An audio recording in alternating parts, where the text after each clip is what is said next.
Co-ops are the only hope in business to do that, as far as I'm concerned. And why is that? Because we don't measure success simply by return to shareholders' bottom line. I've heard a couple of the folks up here talk about it. We measure success by the impact we have on our members and the communities that they live in. And so for me, you know, I'm talking about what we're doing to maximize the value of the milk for my members. But I also know if I'm not paying my employees a livable wage, you know, how can I do it for one half of the organization but not for the other?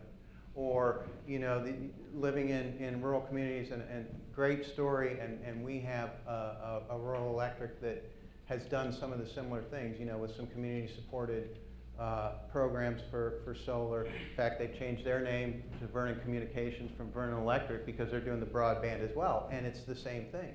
I got people that are like, hey, we'd like broadband, we really would, and yeah, the publicly owned companies say, yeah, that's not profitable, sorry for you.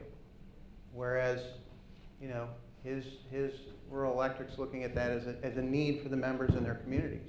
So I think, you know, and I guess the last thing I'll say is, and I think we have to, as a cooperative community, continue relentlessly to tell that story.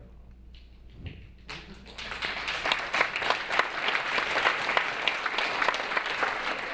going to give Brett the last word or the last question. Can I say one thing to that? Oh, yeah, before? please. I was going to just say, you know, we talk internally all the time about how cooperatives are really well positioned with millennials to tell our story to millennials who are suspect of large for-profit companies. And they love the message that we're not for profit, we're community-based, we're about serving our members. And we're trying to work on marketing around that to a new generation that I think that our message really will resonate with. Great. Yeah. And I think a lot of these concepts that you're hearing can be told convincingly as stories, and there's also some metrics that you can put behind them. You can show your penetration rate of internet access relative to before you took this on, or relative to another community that doesn't have it. So it doesn't have to be a big and long drawn out study. Sometimes it's just tracking units served or basic access penetration rates. But I think there's convincing numbers that and stories that can be woven together to get at exactly that. So the question that I wanted to do a rapid fire down the row with to wrap it up is, I'm getting calls, I'm sure other people in this room are getting calls from would-be presidential candidates. And there's also state and local government always that's of interest. And there's something about co-ops that's attracting attention, I would say, in policy circles. And this is partially a self-interested ask because my next paper on co-ops is about policy supports. But I would love for each of you to share just briefly, when you think about going from where you are to 2x or to 3x, and you can think of that in terms of numbers or assets or members, or if you're already serving 100% of the people in your county, you could think of it as 2x on impact with different types of products and services. What role can policy play? And try to be a little bit specific of, when you're getting the call from the staffer, what do you need? What can you do to expand your particular co-op, and with a broader sense, this sector, to build more equitable pathways for Americans?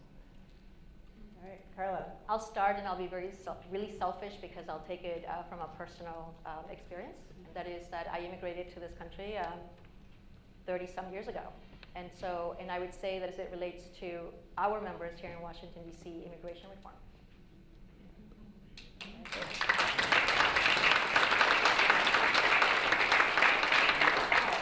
So the John Oliver piece concluded with his recommendation of co-op ownership and opportunity to purchase legislation in every state in the country. That would be a very substantial policy fix that would aid homeowners and communities, no question.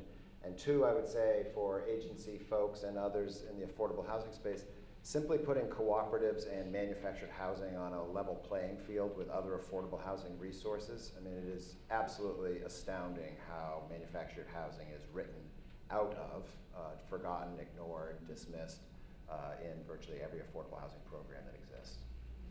All right, thank you. Mike? Well, if we're talking solar, I would say I'd like to see the investment tax credit not go away in a couple more years. But if we're talking about broadband, you know, it's really just it's a big capital bill, and the biggest barriers that we have from a policy standpoint is just the amount of regulation that goes along with building plant. You know, whether it's working with VDOT on their regulations and permits that we have to obtain can be very burdensome.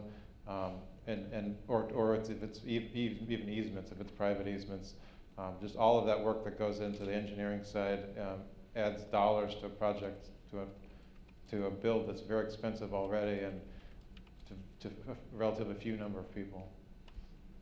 All right, Jerry? So I guess I'll talk a little general. I think that, you know, any kind of policy that is putting co-ops on an even footing, that is mentioning co-ops, because it simply doesn't exist in a lot of places. And so just that as a baseline of where we need to start and building that. As you said, I think that right now there is a real interest.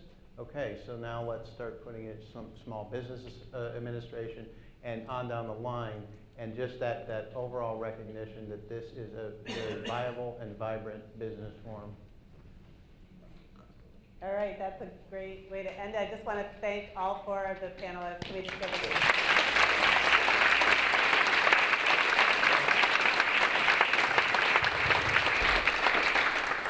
So we're going to take a break now until 3:45, and then we're going to have the 4 inductees into the Hall of Fame. So that'll be another great panel. And thanks to this panel for their inspiration and their demonstration of the co-op difference.